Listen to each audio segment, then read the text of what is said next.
Salut à tous, c'est Florian, bienvenue dans cette nouvelle vidéo où je vais aujourd'hui te présenter les 3 démarches administratives, les 3 formalités à réaliser quand tu deviens frontalier suisse. On va tout de suite commencer par parler du permis de travail qui ne fait pas partie de ces 3 démarches, tout simplement parce que ce permis est sujet à de nombreuses inquiétudes pour tout simplement aucune raison. Car oui, il est obligatoire d'avoir un permis de travail quand tu commences à travailler en Suisse, qui est appelé le permis G, mais c'est à l'employeur d'en faire la demande. Donc, pour tout salarié qui travaille plus de 3 mois en Suisse, son employeur doit lui-même faire la demande du permis de travail et le salarié n'a aucunement à intervenir dans cette demande. Donc, tu n'as pas besoin de demander un permis de travail avant de venir travailler en Suisse. Tu dois simplement te soucier de 2 choses: trouver un travail en Suisse et trouver un logement à la frontière suisse. C'est pour ça que c'est les 2 thématiques principales de ma chaîne. On va commencer par la première démarche que toi tu dois réaliser. Donc, comme je te le dis, tu as 2 choses desquelles te soucier. Dans un premier temps, c'est trouver un travail et trouver un logement, ou trouver un logement, trouver un travail, dans l'ordre que tu souhaites, selon si tu préfères d'abord t'installer à la frontière puis chercher du travail, ou venir en camping l'été, en hôtel, je ne sais pas, en Airbnb pendant quelques semaines, quelques mois, voir si tu peux trouver un travail, et si ça ne marche pas, repartir. Donc tu prends dans le sens que tu veux ces 2 démarches, mais tu as ces 2 démarches à réaliser qui sont, on va dire, des prérequis. Et là, je vais te parler des 3 démarches, des 3 formalités une fois que tu as travaillé, que tu as trouvé un travail, pardon, en Suisse. Donc la première démarche très importante à faire et pour laquelle tu vas vraiment devoir te dépêcher lorsque tu vas trouver un travail, c'est pour ça que je recommande de la faire même avant, c'est d'ouvrir un compte soit en Suisse, soit en France, qui te permettent de faire le transfert de ton salaire. Et donc, ce qu'il faut dans tous les cas, en fait, c'est avoir un IBAN suisse. Donc, quand je te dis un compte soit en Suisse, soit en France, en fait, tu as déjà ton compte français avec un IBAN en FR76 et des chiffres à la suite. Là, tu vas devoir avoir un compte en francs suisses, donc un compte qui commence par CH et donc un IBAN qui commence par CH.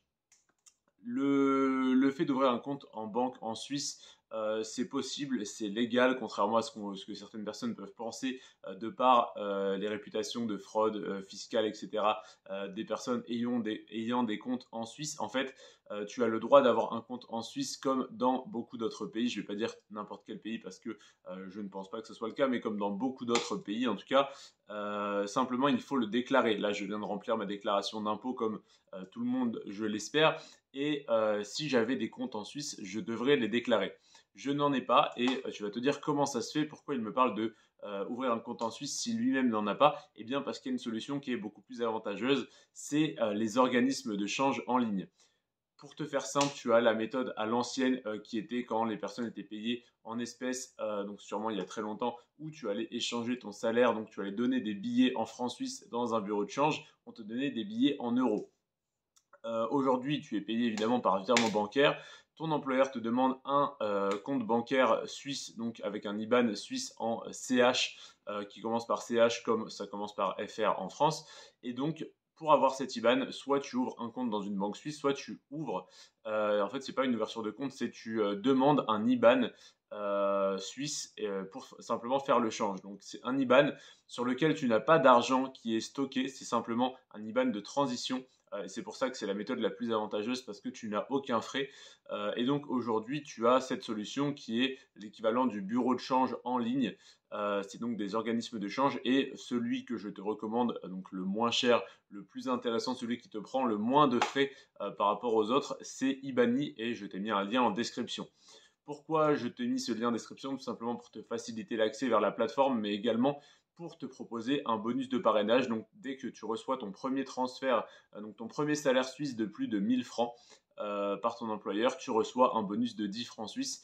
Et moi également, je crois que je reçois un bonus de 25 francs suisses. Donc, c'est une manière de me remercier, de me rémunérer pour mes vidéos. Et toi également, ça te permet d'avoir le service de change en ligne le moins cher du marché et d'avoir un bonus de 10 francs qui est toujours bon à prendre, même si quand tu reçois des salaires suisses, tu n'es plus à ça près.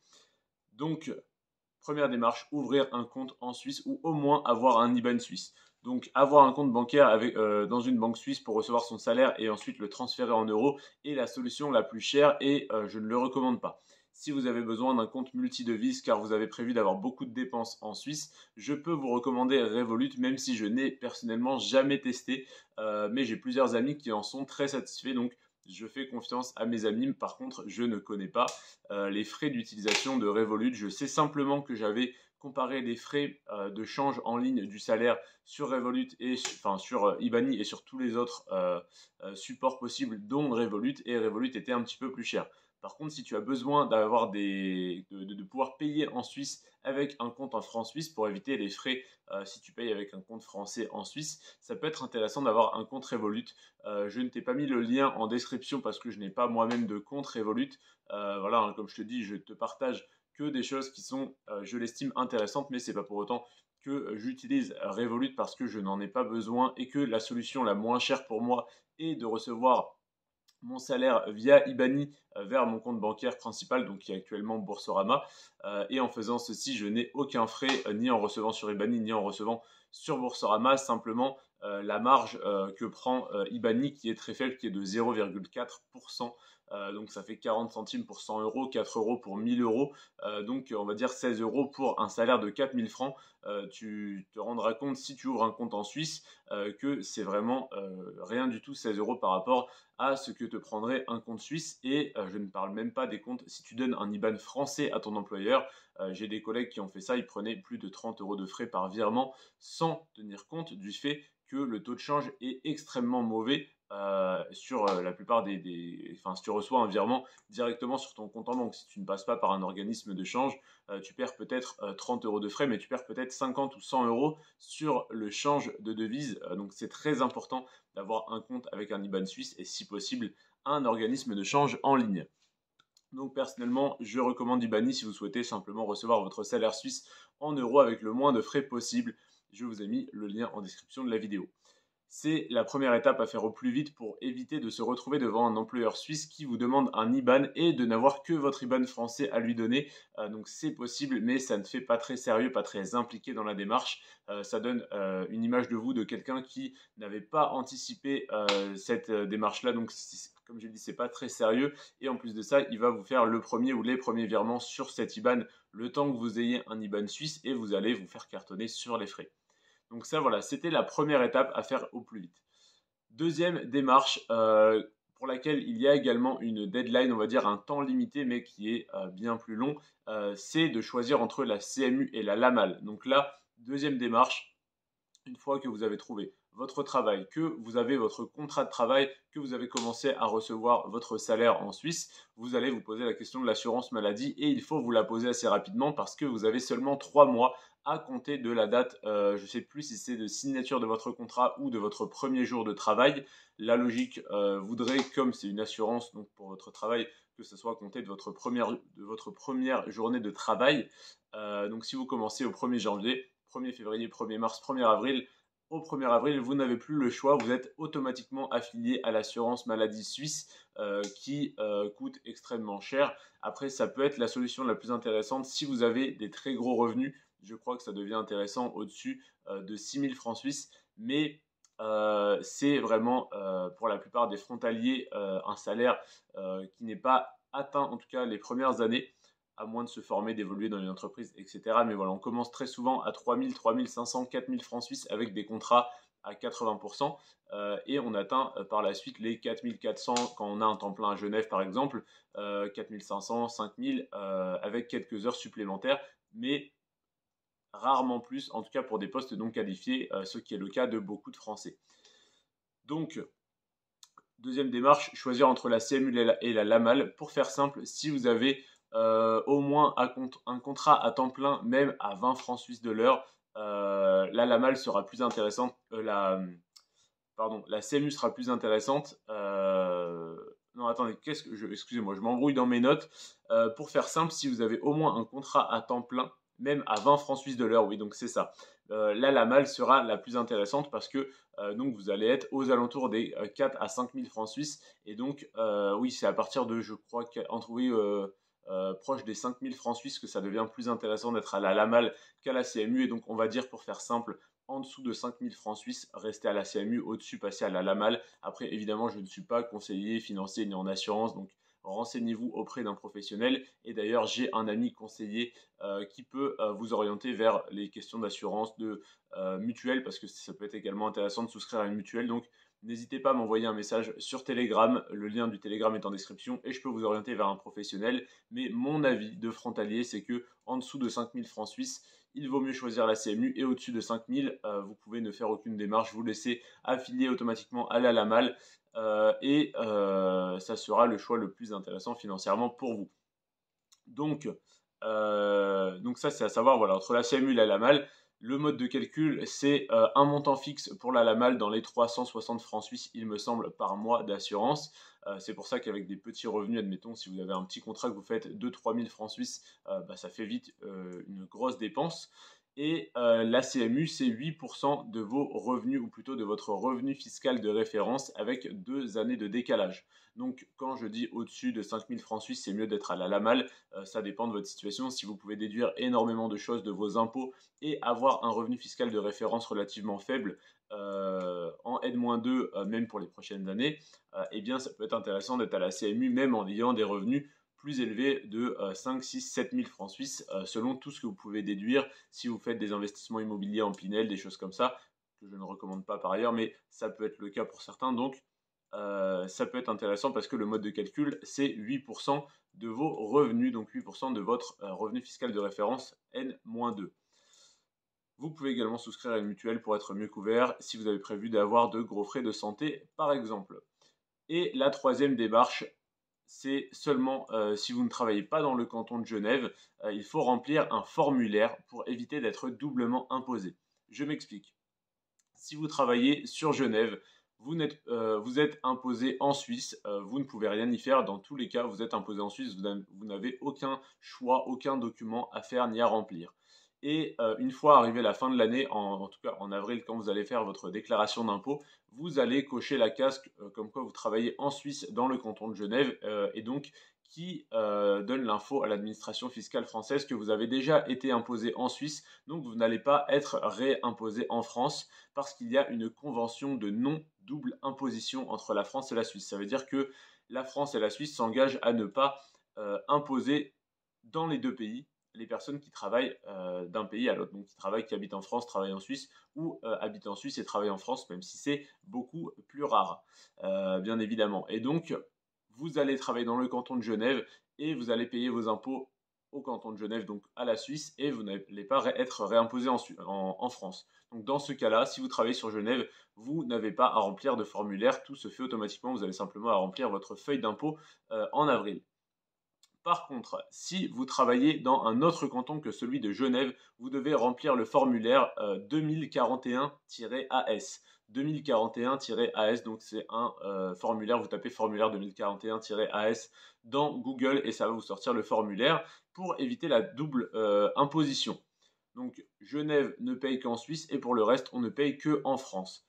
Sauf que si vous ne remplissez pas ce formulaire, vous allez être prélevé à la source comme si vous étiez un Suisse qui travaillait en Suisse et qui paye ses impôts avec le prélèvement à la source. Donc vous allez être prélevé à la source d'un certain montant sur votre salaire, c'est peut-être 5%, peut-être 10, peut-être 15, je ne sais plus. En tout cas, même 10% de 4000 francs suisses par mois, ça fait 400 euros, 400 francs suisses, donc c'est très embêtant.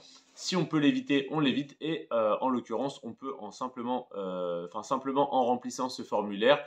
Donc c'est un formulaire où vous avez 4 pages, c'est les 4 mêmes, sauf qu'il y a un petit encart en haut à droite avec réservé à l'administration française, réservé à l'employeur, réservé à l'administration suisse et un exemplaire pour vous. Donc réservé à la personne qui remplit ce document. Et donc vous avez ces 4 feuilles à remplir, vous les envoyez aux impôts en France, donc vous contactez les impôts via votre espace personnel ou vous les appelez. Si vous arrivez à les avoir au téléphone, ils vont vous donner une adresse mail à laquelle envoyer ça. Et la dernière fois que j'ai fait cette démarche, j'ai envoyé ces 4 feuilles remplies au Centre des finances publiques de Lons-le-Saunier et ils me les ont renvoyées remplies, datées, signées avec le cachet. Donc avec le tampon en fin de journée, donc dans la même journée. Donc ça prend moins de 24 heures si vous tombez sur un centre des finances publiques réactif. Et il y avait une autre fois, ça m'avait pris 3 semaines.